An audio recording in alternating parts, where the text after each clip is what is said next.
پاکستان نے اپنی شہریوں کی حفاظت کو یقینی بنانے کے لیے جوابی کارروائی کرتے ہوئے انٹیلیجنس معلومات کی بنیاد پر دہشت گردوں کے 7 کیمپس اور ٹھکانوں کو نشانہ بنایا۔ پاکستان خطے میں امن اور استحکام کا خواہاں ہے، تاہم پاکستانی عوام کی سلامتی ہماری اولین ترجیح ہے۔ پاکستان نے افغان عبوری حکومت پر زور دیا کہ وہ اپنی ذمہ داریاں پوری کرے اور اپنی سرزمین کو پاکستان کے خلاف دہشت گردی کے لیے استعمال ہونے سے روکے۔ وزارت اطلاعات نے کہا کہ عالمی برادری سے بھی مطالبہ کیا گیا کہ وہ افغان طالبان حکومت پر زور دے کہ وہ دوحہ معاہدے کے تحت اپنی ذمہ داریوں پر عمل کرے تاکہ خطے اور دنیا میں امن و سلامتی کو یقینی بنایا جا سکے۔ اب میں نے آپ سے پہلے دوحہ معاہدے کی بات کی اور اب وزارت اطلاعات کا جو سٹیٹمنٹ ہے اس میں دوحہ معاہدے کی بات کی گئی۔ اب پاکستان نے 40 سال تک افغان مہاجرین کی میزبانی کی، لیکن پاکستان کے اندر ہم دیکھیں کہ جب سے ہم منشیات یا اسلحہ کلچر یا یہ تمام چیزیں جو ہیں وہ افغان مہاجرین کے آنے کے بعد نہ صرف پاکستان میں شروع ہوئی بلکہ بڑے پیمانے پر جو دہشت گردانہ کارروائیاں ہوتی رہیں وہ بھی اس میں بھی افغان لوگ ملوث رہے، اور اسی طریقے سے اب جو پاکستان کے اندر دہشت گردانہ کارروائیاں ہو رہی ہیں اس میں بھی ہم دیکھ رہے ہیں کہ افغان طالبان جو ہے وہ بڑے پیمانے پر ملوث ہے۔ تو یہ ساری ایسی سچویشن ہے کہ جس میں ذمہ داری یہ باقاعدہ بنتی تھی افغان عبوری حکومت کی کہ افغان عبوری حکومت جو ہے وہ اس معاملے پر وہاں پر جو موجود دہشت گردوں کے محفوظ ٹھکانے ہیں ان کے خلاف کارروائی کرے۔ اب میں آپ کو ایک اور مزے کی بات بتاؤں کہ افغان عبوری حکومت سے قبل جب 2001 کا واقعہ ہوا 9/11 والا، اس کے بعد جب امریکہ اور نیٹو فورسز وہاں پر آئے، حامد کرزئی کی حکومت بنی، تو افغانستان میں دہشت گردوں کی محفوظ پناہ گاہیں جو ہیں وہ موجود تھیں۔ تو اب یہ دہشت گردوں کی جو محفوظ پناہ گاہیں تھیں ان پناہ گاہوں کی وجہ سے پاکستان میں دہشت گردی کے واقعات ہوئے۔ اب پاکستان نے یہ سوچا کہ افغان عبوری حکومت آئے گی تو پاکستان میں جو دہشت گردی کے واقعات ہیں وہ نہیں ہوں گے۔ بدقسمتی سے وہی سلسلہ دوبارہ چل نکلا ہے، اور کون لوگ ملوث ہیں تمام دنیا کو یہ معلوم ہے کون کون ملوث ہے۔ ہمسایہ ملک بھارت جو ہے وہ اپنے وہاں پر پنجے گاڑے ہوئے ہے۔ ہم نے یہ سوچا تھا کہ افغانستان میں طالبان عبوری حکومت کے آنے کے بعد افغانستان پر بھارتی اثر رسوخ کم ہوگا، لیکن وہ ہمیں نظر نہیں آیا۔ اب دوسری خبر کی جانب بڑھتے ہیں کہ پاکستان سمیت 14 اسلامی اور عرب ممالک کے وزرائے خارجہ نے اسرائیل میں جو تعینات امریکی سفیر کے بیان کی شدید مذمت کی ہے اور اس بیان کو بین الاقوامی قانون اور اقوام متحدہ کے منشور کی صریح خلاف ورزی قرار دیا ہے۔ ایک مشترکہ اعلامیے میں اسلامی جمہوریہ پاکستان، عرب جمہوریہ مصر، ہاشمی مملکت اردن، متحدہ عرب امارات، جمہوریہ انڈونیشیا، جمہوریہ ترکیہ، مملکت سعودی عرب، ریاست قطر، ریاست کویت، سلطنت عمان، مملکت بحرین، لبنانی جمہوریہ، شامی عرب جمہوریہ اور ریاست فلسطین کے وزرائے خارجہ کے علاوہ تنظیم تعاون اسلامی، عرب لیگ اور خلیجی تعاون کونسل نے بھی اس مشترکہ اعلامیے پر دستخط کیے، اور امریکی سفیر نے یہ سٹیٹمنٹ دیا تھا کہ اسرائیل کے لیے عرب ریاستوں سے تعلق رکھنے والے علاقوں بشمول مقبوضہ مغربی کنارے پر کنٹرول قابل قبول ہو سکتا ہے۔ اسلامی ممالک کے اعلامیے میں امریکی سفیر کے بیان کو خطرناک اور اشتعال انگیز قرار دیا گیا ہے۔ وزرائے خارجہ نے اس موقف کو دو ٹوک انداز میں نہ صرف مسترد کیا اور کہا کہ یہ بیانات بین الاقوامی قانون اور اقوام متحدہ کے چارٹر کے جو بنیادی اصول ہیں ان کی بنیادی اصولوں کی کھلی خلاف ورزی ہے اور خطے کے امن و استحکام کے لیے سنگین خطرہ ہے، اور یہ بیانات امریکی صدر ڈونلڈ جے ٹرمپ کی جانب سے پیش کردہ ویژن اور غزہ تنازع کے خاتمے کے جامع منصوبے سے بھی متصادم ہے جو کشیدگی کم کرنے اور ایک ایسی سیاسی راہ ہموار کرنے پر مبنی ہے جس سے فلسطینی عوام کو اپنی آزاد ریاست حاصل ہو سکے۔ وزرائے خارجہ نے زور دیا کہ ٹرمپ کا جامع منصوبہ رواداری اور پرامن بقائے باہمی کے فروغ پر مبنی ہے، جبکہ دوسروں کی سرزمین پر کنٹرول کو جائز قرار دینے والے امریکی سفیر کے بیانات امن کے بجائے اشتعال انگیزی کو فروغ دیتے ہیں۔ مشترکہ بیان میں واضح کیا گیا کہ اسرائیل کو مقبوضہ فلسطینی علاقوں یا کسی بھی دیگر مقبوضہ عرب سرزمین پر کسی قسم کی خود مختاری حاصل نہیں ہے۔ وزرائے خارجہ نے مغربی کنارے کے الحاق ایسے غزہ کی پٹی سے الگ کرنے کی کسی بھی کوشش کو سختی سے مسترد کیا ہے اور مقبوضہ فلسطینی علاقوں میں جو بستیاں ہیں ان کی توسیع کی شدید مخالفت کا بھی اعادہ کیا ہے۔ اعلامیے میں یہ بھی خبردار کیا گیا ہے کہ اسرائیل کی توسیع پسندانہ پالیسیوں اور غیر قانونی اقدامات تسلسل خطے میں تشدد اور تصادم کو مزید ہوا دے گا اور امن کی امیدوں کو نقصان پہنچائے گا۔ ایسے اشتعال انگیز بیانات کا سلسلہ فوری طور پر بند ہونا چاہیے اور وزرائے خارجہ نے فلسطینی عوام کے ناقابل تنسیق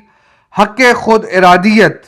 اور 4 جون 1967 کی سرحدوں کے مطابق آزاد فلسطینی ریاستوں کے قیام کے عزم کا اعادہ کرتے ہوئے تمام عرب علاقوں سے قبضے کے خاتمے پر زور دیا ہے۔ تو یہ بڑی اہم خبر تھی جو ہم نے آپ سے شیئر کی، اور یقینی طور پر اس وقت جو حالات ہیں عالمی دنیا کی ہم بات کرتے ہیں کہ پاکستان اور افغانستان کے جو معاملات بگڑ رہے ہیں، یا پھر غزہ کے حوالے سے مسلم ممالک جو ہے وہ غزہ پیس بورڈ کے حوالے سے کام کر رہے ہیں، یہ تمام ایسی چیزیں ہیں کہ ایک ایسے وقت میں جب غزہ میں امن کے لیے کوششیں ہو رہی ہیں، یا پھر ایک ایسا وقت ہے کہ جس میں مسلمان ممالک کو یہ لگ رہا ہے کہ پرامن طور پر ایک فلسطینی ریاست جو ہے وہ اپنے انداز سے چلائی جائے گی، تو ایسے میں امریکہ کا جو سفیر یروشلم میں موجود ہے وہ اس طرح کے سٹیٹمنٹس دے گا تو معاملات مزید بگڑیں گے اور حالات کسی بھی تہج پہ جو ہے وہ جا سکتے ہیں۔ اب پاکستان سمیت دیگر جو ممالک مسلم ممالک کے وزرائے خارجہ انہوں نے سٹیٹمنٹ تو دے دیا ہے، لیکن فی الفور جو ہے ایک مطالبہ کیا جا سکتا ہے امریکی صدر ڈونلڈ ٹرمپ سے کہ اگر وہ سنجیدہ کوششیں کر رہے ہیں تو فی الفور اس اسرائیل میں موجود اس امریکی سفیر کو واپس بلایا جائے